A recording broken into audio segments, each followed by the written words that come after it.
Hey guys, how's it going? Welcome back to another episode on the Daily Pit Stop Postseason Yap. Of course, we're continuing with the 2024 F1 driver rankings. Of course, if you have not watched the previous one, please go and watch it. I'll leave the link in the description down below, or you can check it via the channel page. But yes, we've covered the rankings from 23rd all the way to 11th, and now we're left with the top 10. So let's jump straight right in. Of course, drop a like on the video if you guys are enjoying this, and of course, subscribe if you're new around here. Of course, get discussing in the comments down below about what you guys have felt about the course of the 2024 F1 season. What are you looking forward to the most for the 2025 Formula 1 season? But yes, let's jump right in. Right, starting off with P10, I've put in Pierre Gasly. Now, a fantastic season in general. I mean, considering how bad the car was, and I think it's always between him and Alonso. And I think I didn't really give too much credit to Alonso in the last video, and I think I want to give Alonso a little more credit in that sense that, again, I'm fully certain that if Alonso has the ability to rather, if, as though he has the car at his disposal, even at this age that he is at, I still believe that he's able to dig deep and still get a really good result. He's obviously past his prime Fernando, but you know, you've got to give credit to him where it's due, that he still has this resilience in him, he still has this perseverance in him, he still has this fire in him to do the best that he can. And of course, I want the Aston Martin car to be good, right? Of course, we all want the cars to be good to really have a very competitive Formula 1 season, but obviously that can't really happen because that's how it works in Formula 1 anyways. But I'm quite certain, you know, if Alonso just has the car, he will be able to do well. Gasly did have the car either this year with Alpine. And obviously, Alpine was a much worse car. It was a lot worse than Aston, all the way till, again, the second half of the season, towards the tail end, where we saw a lot of a performance change. And Pierre really made the best out of it. I mean, yes, not only the podium, couple of two consecutive top fives, a lot of Q3 appearances from Pierre Gasly, swept the floor, honestly, compared to Esteban Ocon, as I say when I talked about Ocon.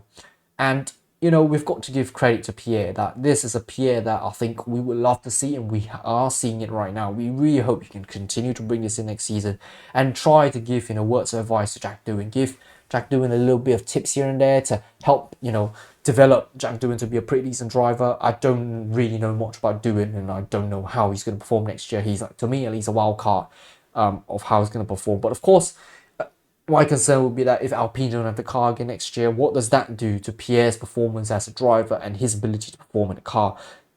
But I think based on what we've seen this year, even when the car wasn't its best, I still felt that Gasly wasn't doing too bad. And I think if the car had been great, yeah, I would agree. You know, I've probably chucked Gasly like 13th near Bottas's range, or even slightly below Bottas.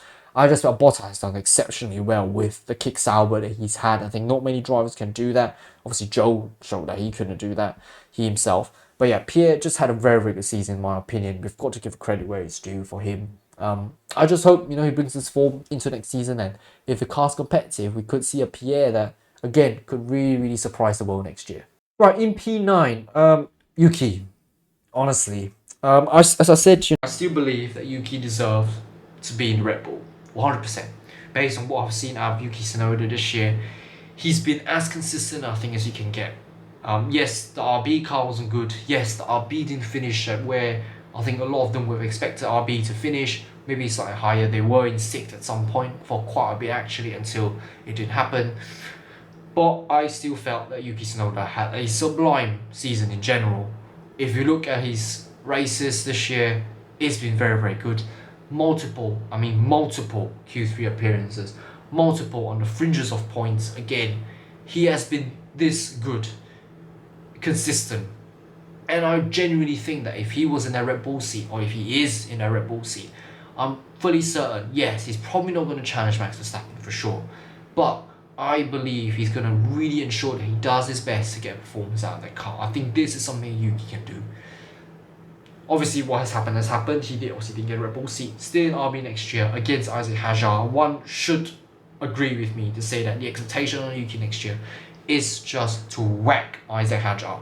Unless Hadjar decides to just pop up as well, that would be pretty mental.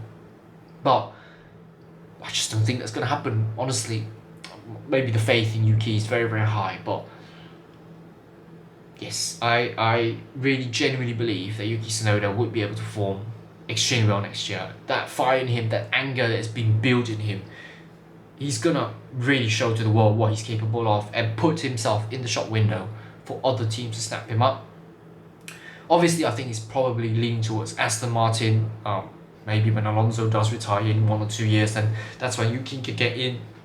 The Honda partnership, whatever it is that's going on there, is something that I think would intrigue Yuki Tsunoda to go. But yes, he's had a great season. There's nothing more I can say about Yuki, just that again the cars have been at his disposal. Of course, I mean he's not had a perfect season for sure, but a very very good season in general from Yuki, and I just really wish we can see a great him again next year. Right, in P8, I've put Lewis Hamilton. Now, obviously, I think this has been one of his, I'd say, not very, very good seasons in general. Yes, he somehow picked up 2 wins, and to say that's not it's not a very good season for him is crazy, you know. I mean, 7-time world champion, and he's had a much better season this, even when he didn't win the championship or didn't, wasn't as competitive. But this year, he really struggled with the car a lot. Again, I'm not sure if it's a car thing or if it's a his thing, but maybe again, the car's leaning towards Russell's direction. I mean, that completely makes sense as well. But my take on it is that this season hasn't been the best for Lewis Hamilton, despite him picking up those 2 wins. I mean, Silverstone one fantastic, the one in Belgium. Spa was obviously got to do with Russell being disqualified. That's how Lewis inherited first place. But I'm intrigued to see what he can do with Ferrari. How is he going to pair up Charles Leclerc again? Looking forward to next year, it's going to be a crazy season. There's changes that have gone across the grid. It's mental. And I think only 2 teams have stuck with their driver pairings, I think. Am I right or am I wrong? Is it only 1 team? Might be only McLaren. No, 2 teams, McLaren and Aston. Yeah, only 2 teams I think stuck with their driver pairings for next year, which just shows the shake-up across the grid is insane for next year. And Hamilton to Ferrari was sort of kickstart that little silly season. I don't know how he's going to perform at Ferrari, to be honest. I think all of us are very intrigued to see what he can do against exuberant Charles Leclerc. How is he going to fare against him? What's he going to do to continue to show maybe that he's the best, or is he going to do like a retirement drive? I really hope not. I think there's still something in Hamilton, and when the car is at the right window, Hamilton can really do it. Hamilton can cook. Hamilton can do a hammer time. Whether or not these sort of hammer times we can expect a lot, I'm not too sure. Even when the car is up there, will he still be able to have the energy? Does he have the energy as Fernando Alonso to do this constantly? I am not too sure, but we can hope that's the case, of course. But yes, hopes are high for Hamilton, definitely for next year. Hasn't had one of his best seasons this year, but his time at Mercedes is still impeccable. To win that many titles with them, we've got to give credit again where credit's due. Hamilton is just is a remarkable, well-renowned Formula 1 driver that he is honestly one of, if not the best driver in Formula 1 history. Right, P7, I think this name here, he has been this good this year. Nico Hülkenberg. Whenever the Haas wasn't as good as he looks, he made it look like it was a top midfield team. It's just, I think in some sense, it's unfortunate that he's going to Sauber next year when we've seen what the car this year is. Might be a wrong move, but maybe that was his only choice, I guess one can argue. I don't know. But again, how is it? It's very dependent on the car next year, but we know what Nico can do. I mean, even when he did those super stop races with Racing Point during the COVID season, he's done exceptionally well. P3, just by coming in and just chuck the car at P3. It's Nico, isn't it? How has he still not got a podium is beyond me. Obviously, sometimes it's mistakes that prevent him from getting a podium, but I honestly do wish that he gets a podium sometime. With the Sauber car that we've seen this year, definitely probably not going to happen, but I just hope the Sauber car gets better next year, be more competitive. Him and Bortoletto, we see what they're going to do as well. I really hope Nico is able to perform like this again next year. It's fantastic, and it's so heartening to see him performing like this, and I just love it. To be honest, I really love it when Nico is behind the wheel. Yeah, fantastic from Nico this year. I mean, obviously, I've qualified Magnussen multiple times. Rarely make mistakes in general. Was just consistent and just very good, really. I mean, I would have kept Nico at Haas, to be honest. But I think maybe other things have popped up again behind the scenes. yeah, I just hope next year will be a good season for him as well. I mean, I just hope that the car will get better and he's able to make the most out of it too. Right, P6. I've put in Carlos Sainz at P6.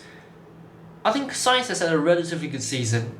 And again, the pressure was off anyways when he was announced he was going to leave Ferrari, and when he had a seat at Williams confirmed, etc. He just continued to perform again towards the end of the season. But I think throughout the season he's done really, really well. Obviously, the appendix was definitely the highlight for him to just win in Australia after that appendix removal. But I just think compared to the other 5 ahead of him, or rather at least the 2 to 3 that are ahead of him, I think he just didn't really have the upper hand this year. Definitely not against Leclerc. I think Leclerc was the much brighter, much better compared to Carlos, and I think he just showed. I mean, the results definitely did. But Sainz, still very, very good driver. Don't get me wrong. It's just that I think the drivers that you will see later, I mean, probably know who they are right now, but they just had, I think, in my opinion, a much stellar season than Sainz. I mean, yes, of course, I think Ferrari this year, they've improved the car massively in general. I think the steps that are being taken are good, and they were in the fight for the constructors as well, and I think Sainz did whatever he could to try to fight. It's just that, I think he's only lost to the fact that the drivers ahead of him just had a much better season in general than him. But it's tight. I think it's really, really tight. I think between him and Hulkenberg, I think the gap is big, but I think from Sainz all the way to maybe 4th, 5th, 6th, I think 3 of them equally had a really, really good season. It's just that, I think certain nuances have sort of made them look a little bit better than the other. Right, that means in P5, I put in George Russell. Technically had 3 wins this year, but obviously the Belgium disqualification, he didn't get a win for that one. But wins in Austria and Vegas was a dominant drive from George. You must understand that. Pole, and then converted that to a win. Beautiful from George. I think, yes, of course you can compare it to the wins. Yes, Russell will beat Sainz in that regard. But Russell just was really competitive and comfortable in the Mercedes. As I said, I felt like the car was geared towards his direction because he's going to stay for the long term, obviously. And it completely makes sense for a lot of the developments to go his way. And I think he sort of made the most of it, really. To finish, 6th in the drivers wasn't too bad. I mean, as I said, how McLaren, Ferrari, they've just been a lot more competitive than Mercedes. That's still pretty good in my opinion, and relatively very good season. Most of the time he scored points anyways in the Mercedes, so that's not been the most competitive throughout. I think it's okay, and I think it was just a very, very good season from George Russell. I think the consistency that we've seen him out-qualify and outperforming Lewis Hamilton as well, I think that's also alleviated a lot of his pressure that is within himself. I just felt that Russell was very competitive this year. In retrospect, Sainz, I just think there was a little bit in Russell that I felt like was slightly better than Sainz.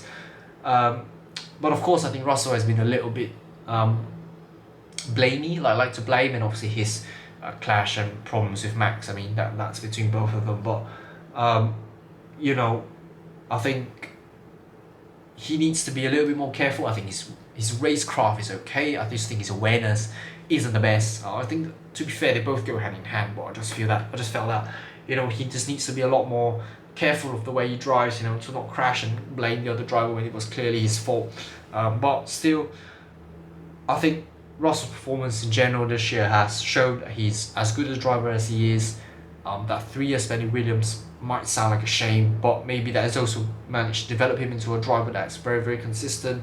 Last year, I felt Russell wasn't necessarily the driver that was going to be as competitive, but this year I think he showed that he's been able to do it. And again, on paper, he should wipe Antonelli next year. And I think if the car is going to get more competitive, Mercedes, Russell could actually fight for the title, in my opinion. Whether or not he's going to be between him and Norris, who would be better suited to fight for a title, I still think Norris would be. And plus, with the experience that Norris has had this year, I think he's going to take it in and try to see what he can do for the years moving forward. And of course, providing the McLaren car is as good as it's been this year. But regardless, still a very, very strong season from Russell. I look forward to see what he can do next year. Right, P4, Oscar Piastri. Now, just his 2nd year in Formula 1, and I think he's achieved so much. He's managed to get a win, managed to get a couple of podiums, and managed to get a Constructors' Championship. Yes, he didn't finish ahead of his teammate, which I think is probably, expected. But he didn't exactly finish too many points behind, and yes, maybe some races just hasn't been the best, but in general, a stellar, a sublime season from Oscar Piastri, a young driver that, again, we must remember, he won Formula 2, had a year off, had that saga with Alpine, chose McLaren instead. It looks like he really calculated everything correctly. Again, I think we've had this discussion about McLaren before at the very start, and I said that, if he were to, him and Norris, if they were to be in the title fight, who would McLaren try to prioritise? And that would be a problem, right? I think, as I said, Piastri did a lot of right things this year to help Norris in Norris's hunt for the title, because it completely makes sense, right? Try to help your teammate, and in return, you hope your teammate will help you. And it makes sense. I think it's like a two-way thing. When Piastri needs to fight for the title, you would want to hope that Norris would be there to support him, to help him to push for the title wherever he's fighting. But I think, in general, obviously not a top 3 driver, Oscar, but top 4, still brilliant in my opinion. Like, you can't ask for much really from this guy. I just hope he just continues to improve himself next year, and he definitely can be a world beater once he's really at his prime. Right, moving on to the top 3, and in 3rd place we have Charles Leclerc. Now, brilliant, the Monaco win, finally, his Monaco win came to fruition. Monza as well, to win both Monaco and Monza in the same year. And still, I think, had a reasonable amount of podiums this year, reasonable amount of very good performances this year, still did reasonably well, even when the car wasn't at its best. Of course, the occasional Q2 exits here and there, but I don't think he had a Q3 exit this year.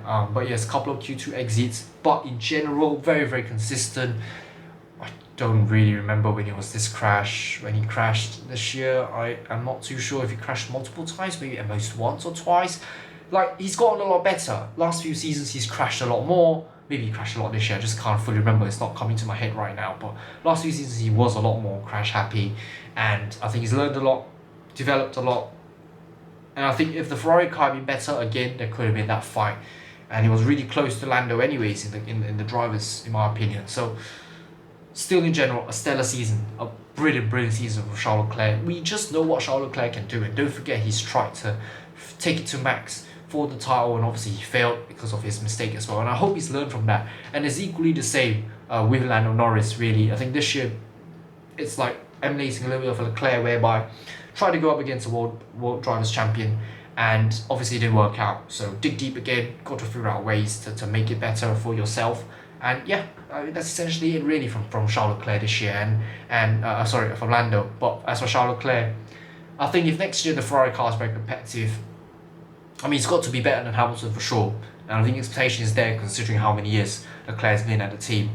And I think he's probably a little bit more prepared to face Verstappen if Verstappen's going to challenge for the title again next year. To me, at least, it looks very positive for Leclerc. Just not making too many mistakes like when he was challenging a couple of years back. And I think we can see a Charles Leclerc that can really fight for the world title. To me, he's got to be a world champion someday. I mean, if it doesn't happen, I think that to me is like a poor career that he's had, despite many highs. I mean, he's got a couple of wins, got this, got that, but I think a driver's championship is like a personal glory, and it's something that you put in the history books. He has to get it at some point, and again, at such a team like Ferrari, who you're going to get backing from anyways, and you've got backing for so many years, they have to work something out to at least try to push Leclerc for a title. They've just got to. Right, so with P2, I think no surprises, in my opinion. It's definitely Lando Norris. I think he's learned a lot this year, 100%. Yes, I think one can argue that he probably could have done better when it comes to fighting, but, it's his first time up there. Experience isn't there, the pressure's gotten to him. As I said, it reminded me of when Sochi 2021 happened, when he was trying to fight for his first win against Lewis Hamilton. Mistakes, irrational decisions have been made. And that cost him the win, obviously, in that race, and he was very dejected. And the same thing this year. I think some decisions that the team has made, and him, again, little bit of, not being used to be in that situation. How are they going to look at this again? And they have to think about it, because if they're going to have the same issue again next year, or rather, the same situation happens whereby they're fighting for the title again next year, they need to be a lot more well equipped to really ensure that they're able to fight for the title next year. And I think the car should be as good as it is this year. I hope at least, considering how they've done this year is incredible. Hopefully they're able to continue that trajectory into next year. But from a driver's perspective, he's done really well this year. I think 8 poles this season, brilliant. When I think he's shown what the car can achieve. It's just not as consistent as Max Verstappen. Max Verstappen has just managed to put in the most consistent performances we've ever seen. I think arguably more consistent than Lewis Hamilton. And, it's just fantastic from Verstappen, of course, but I think Norris, yes, he's getting there. He's getting there. Him and Charles Leclerc, I think they're getting there. I think they need to be in that situation a lot more to fight for these, first places a lot more. They need to fight for wins a lot more. This triggers them to really, really think about what decisions they have to make on the track, and of course discussing with the engineers, discussing with the strategists, how they're going to make this work. Because there's a lot of it, decisions have to make at that point in time. It's very dynamic, isn't it, sometimes in races, and those can depict whether or not you're going to get the win or not, etc. I think both of them now have equally garnered a good amount of experience now, and I hope that they're both able to bring this in next year. And if the car's competitive, for them to eke out the right performance that they want and they're comfortable, I really want to see both of them really going head to head for it again next year, to really see how they've both matured after being in the sport for quite a number of years now, and to see how they're going to take it to the fight as well. And of course, with that being said, I think needless to say, perfect season again. Max Verstappen, the lead that he had at the very start was clearly what was needed to help him to win. I think if that lead was slightly lesser, maybe he wouldn't have stood a chance. But again, Brazil was his best drive. That was crazy in my opinion. 17th, the first, yes, safety car, etc. But to create such a gap between him and second place Esteban Ocon for like 24 seconds, incredible. Still picked up multiple wins this year, multiple podiums this year, and even when he's not on the podium, he's getting like P5s, P4s. He's still getting very, very good points, ensuring that him and Norris, the gap isn't diminishing by much. Fantastic from Max Verstappen this year. A 4-time world champion, clearly deserved it based on how he's been driving. Even when the car again is not good, he's still able to eke out performance. Again, I don't know if it's a driver thing or because Sergio Perez just can't drive that car, so that becomes a car thing or a drive. I don't know. Again, we'll see again what happens next year and see how he performs alongside Liam Lawson, how their dynamics going to happen, etc. But there's nothing much to say about Max Verstappen really. A perfect season again. 4-time deserved it, of course, as I've said. Is he going to fight for a 5th, depending on how the car's going to be like? Possible, honestly. And I think we all can look forward to that, because I think that's something that I also want to see. I really hope the top 3 can fight properly next year, like a 3-way battle for the title. I think that would be a spectacle to watch for next season, but that can only be my wish. But yeah, he showed Norris that it's not easy to fight for the title. I think Verstappen has proven that even when the car's at its best, you need the driver to be up there to perform. Verstappen has shown that he's able to do both. Norris, unfortunately, just hasn't really shown that this year. And it goes to show, like, just by not doing that, even when the car is fantastic, but if you don't perform, you're still not going to put the car to its max potential. And that, to me, again, it shows how difficult it is to really fight for a title. People think it's easy. Of course, when Verstappen had a great car last year, right, 2023, a brilliant car, a storming car that he won every race except one, pretty much. Red Bull, won every race except one. But, we've got to establish the fact that Verstappen was just that good that year. And, no one was going to stop him, even Sergio Perez. The gap between both of them was huge anyways. So it really ensured that the car delivered its max potential. And he did. No pun intended for that one. But yeah, Verstappen is just a stellar driver in my opinion. We've got to give credit where credit's due. I've just nothing more to say. I really hope he continues this performance. Even when the car's not good, I think Verstappen will still be rated extremely highly as a driver. He's really developed over these years, really matured as well. But of course, I think when he's not winning, which he clearly wants to, he does show a little bit of his side of frustration, etc. But again, it's like his hunger, to continue to win. And he's not going to stop there. But again, the car's will be good next year. Adrian Newey has left Red Bull. What happens to the car? I mean, this year it has shown that the car can really take a dip. It's like a little bit of a downfall, really. But it's sort of going back up again-ish here and there. So we'll see what happens next year. But Whether he's going to win the drivers again, I think it's more dependent on the car than the way he drives, because we know how good he is when he drives. But if the car's not able to eke out the performance and others have a huge advantage with the car, then I think that's when, he has to draw the line and concede for the title next year. But as I said, my hopes are that the top 3 that you see on my rankings, I really, really do hope they can fight for the title next year.